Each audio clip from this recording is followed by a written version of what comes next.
Download Windows 11 Pro ISO ARM. Some of you are ARM users and want to run Windows 11 on your ARM.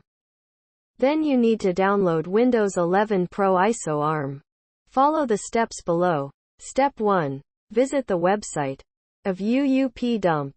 https://uupdump.net/step 2.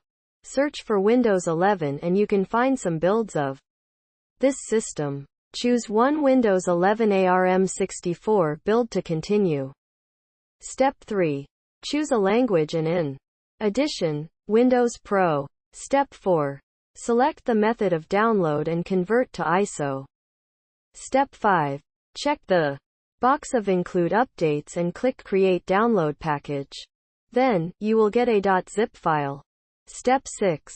Unzip this file and double-click on uup_download_windows.cmd. Some essential files are downloaded.